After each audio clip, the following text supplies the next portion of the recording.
Welcome, Drink with James, episode 103.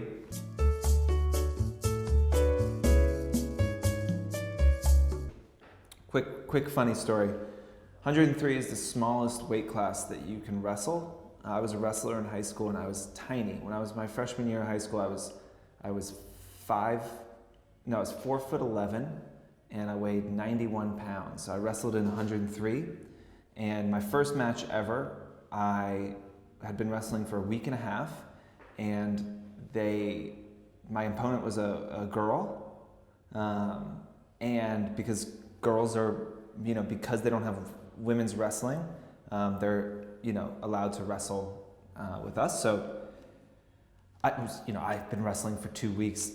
She was also a lot bigger than me because I was like 13 pounds under the weight limit that you could be. So I was tiny, I was petrified. I went out there, wrestled her. Thank God I won.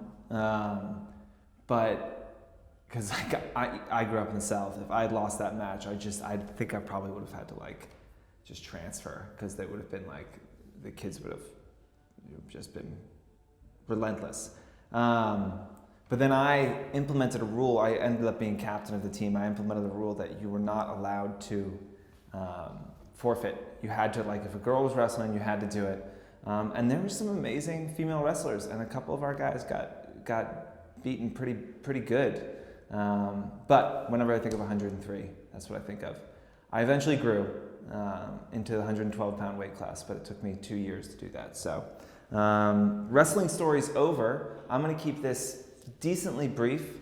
I am catching a flight tonight. I'm going to Nebraska. I'm meeting the girlfriend's parents.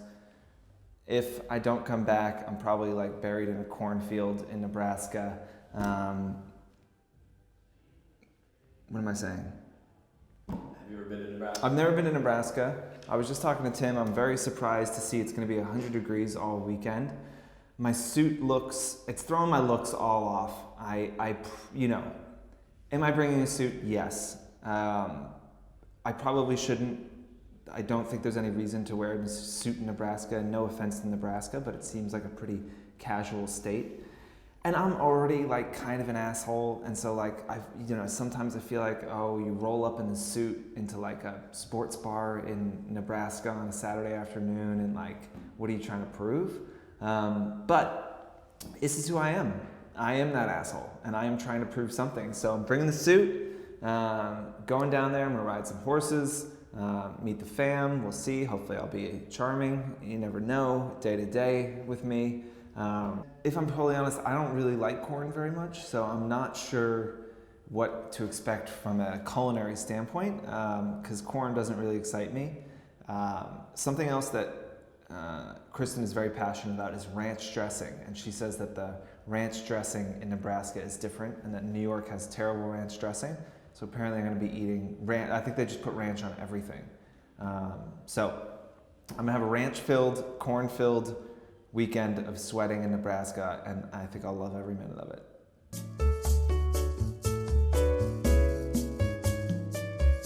Question number 1 is, I talk about fashion and lifestyle influencers, but I focus on beauty and skincare. Are there different rules for my feed? One, let me say, yes, I do focus on fashion lifestyle a lot, but 98% of the advice that I'm giving out, I think, goes across verticals. If you're a food influencer, travel, whatever, I do think there's some specifics in each vertical that make it different. Now, beauty, if you're a beauty and skincare influencer, I think one of the big differences is that there is not as much of a focus on the quality of content. Not to say that you have to put crap content out, but I don't think it has to be as editorial. I do think there's an opportunity there.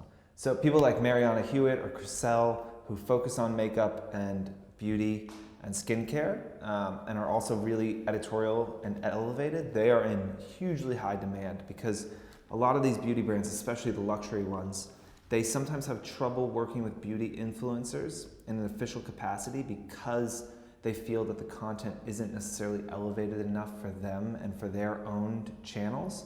And so Mariana gets a huge amount of business because she is able to maintain a level of editorial quality while speaking to beauty and beauty products and skincare. So it is something to consider, but I do think there are a little bit different rules. I think you can be more product focused. I think you can you can talk more about product than you would somewhere else. I think that the feed doesn't have to be as editorial.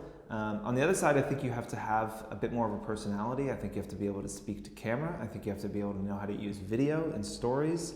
I think you should be incorporating video into your feed more than a normal style or lifestyle influencer would. So there's definitely different rules. They're always changing, but across the board, a lot of the fundamentals that we talk about are the same. Now, question number 2.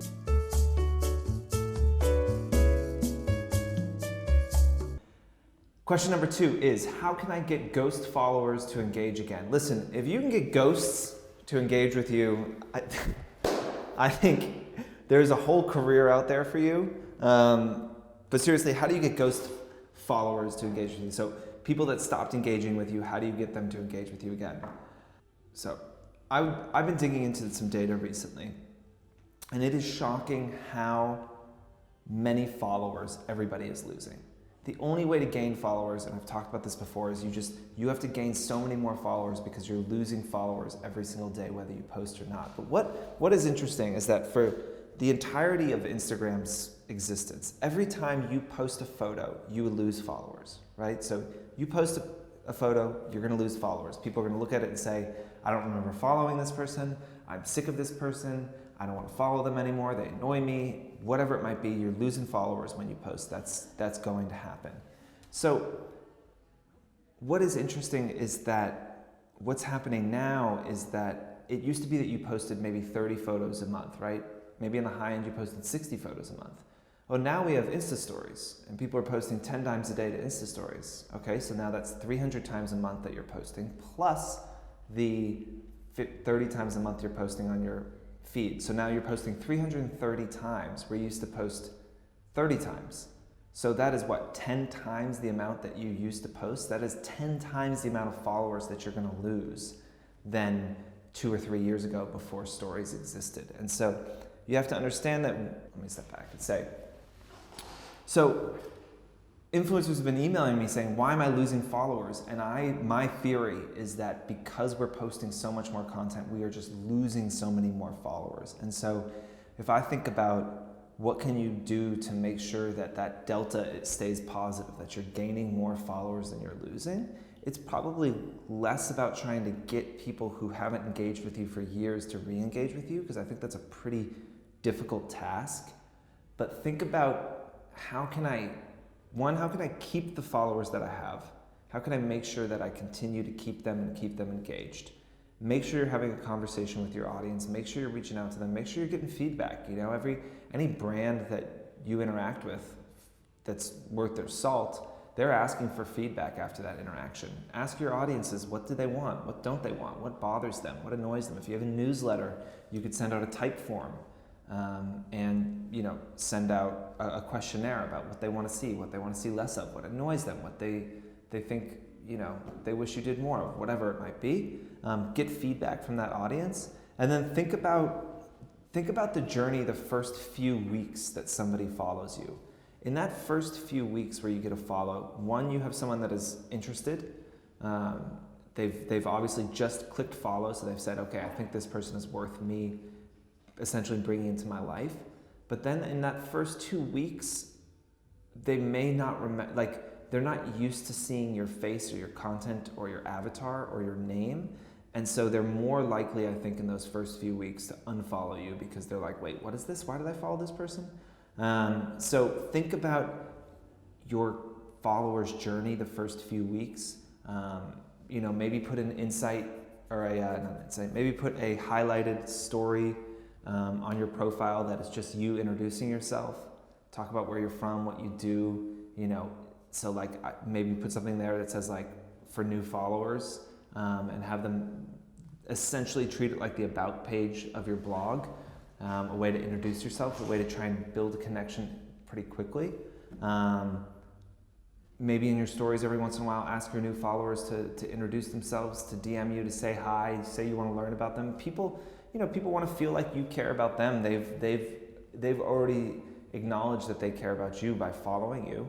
So they want to know you care about them. Do something to show that.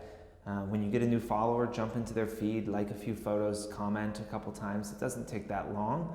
Now, if you're getting thousands a day, I guess it does. But try and do something to make sure that they stay with you past that first 2 weeks.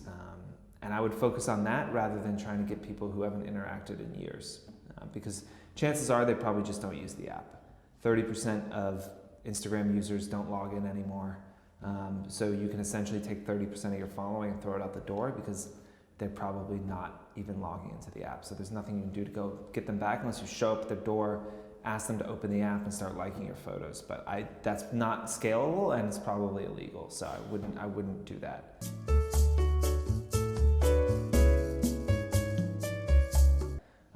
Question number 3, the last question is, can having a larger male following percentage than average for female or vice versa affect brand partnerships? So the question is, does the demographic makeup of your following in regards to gender affect the brand deals that you can get? 100%. We always are looking at the percentage of male versus female audience in an influencer. And it definitely will affect what you do. Let's say I'm a, what's a brand that just women would interact with? Let's say we've done stuff for Tampax before. Let's say we're doing a Tampax campaign. The first thing we're gonna do when doing a Tampax campaign is find influencers who have the highest percentage of female audience. Because any man that we show that messaging to is going to be wasted money. So we are going to look for those audiences that are, overwhelmingly female. If we're marketing something towards men, we're going to look for audiences that are overwhelmingly men. If we're looking for a balance, we're going to look for a balance. So we are always looking at demographic information, and I think that I've said it before, but as an influencer, you need to own your data and you need to learn the story that your data is telling. And so if you're 50-50 split, male and female, great. You need to figure out what the story is that makes that interesting. How are you going to talk to brands about that? If you're 95% men, how are you going to talk to brands about that? If you're 90% female, how are you going to talk to brands about that? You need to know these stats, you need to know them like the back of your hand, and you need to have an explanation for it and a reason why that is a great thing for the brand. You're 75% female, let's say, and you're talking to a women's brand. You can say, well, the brand would probably prefer you be 90%. So how are you going to kind of convince them that actually this is a good thing? That's up to you, kind of how you do that. But it's important to own your data and be able to tell a story with it. And this principle extends to all of your data. And let's just speak about demographic data. But I was talking to an influencer from Italy, and she lives half the time in Italy, half the time here. She's got kind of a 50-50 split of an Italian audience and a US audience. And, in one way that's really interesting because you're shooting some stuff in Italy that feels very chic and elevated, and the ability to take American brands, shoot them in Rome or something, and post about that and is great because people love to see places that they don't see that often. So, but from a data and demographic standpoint, it's a bit of a detractor because budgets are split up for brands very much along country lines. So there was a US budget, and the marketing person that controls the spend for the US doesn't want to spend money helping their Italian counterpart grow their business. And so, if your audience is skewed heavily or split across a lot of different countries, again, I think you can tell an interesting story about having a global audience and all of that, but understand that for some US specific brands, it's going to be less appealing for them. And I would encourage influencers, and I told this influencer who I mentioned who kind of splits her time, I told her that I thought she should bring her pricing down when working with American brands. And as a way to kind of get a foot in the door and say, hey, I know that my audience is, only half of my audience is relevant to you, and because of that, I'm going to lower my pricing because I really want to work with you, and I want to show you that even though part of my audience isn't in this country, it is valuable, and that I am somebody that you should be working with. So be honest with the way your demographics are split up. You don't have a huge amount of control over it, honestly. Like as it starts to grow, it will just kind of happen. I don't think you can say, okay, I'm going to really focus on like getting more men or more women to follow me. I think that's probably pretty difficult without straying from your actual voice and what you actually do. And so your data is your data. That's what it is, and that's probably what it's going to be. But again, make sure that whether it's gender or location or city or state or household income or language or whatever it is, make sure that you are able to speak to it and you're able to turn it into an advantage, because everything can be turned into an advantage. Unless you have 99% fake followers, it's probably hard to spin that into an advantageous story for a brand. But anything else you can spin into something interesting. And I say spin not as a negative thing of like spin some bullshit, but like it's up to you to understand. Basically, what I'm saying is, I'm not saying spin as something like you're a charlatan, you're like selling snake oil, but you should be the person that understands your audience the absolute most in the world. Nobody else should understand it as well as you. Should know it frontwards and backwards, and you should be able to tell a story of why the audience that you've spent 5 fucking years of your life building is interesting and valuable to brands, and why they care about you and listen to you. And if you can't tell that story, and if you can't use data to back that story up, you're not going to have a really long career here. Influencers don't talk enough about this stuff. They don't talk enough about their demographics and their data and the ROI and why you should work with them. And so even a simple understanding and being able to speak about it a little bit is going to set you apart from your colleagues and competitors. I encourage you all to like go into your insights page on Fohr, or go into the insights on your business account on Instagram and learn that stuff by heart and start talking about it in meetings it makes you sound smart. It makes you sound like you know what you're talking about. And if you're asking somebody for money, you need to be able to tell them, what does that money buy them? It buys them access to your audience. Who the hell is that audience? And why should they care? Those are the questions you need to answer before you can sell someone. I'm going to go to Nebraska.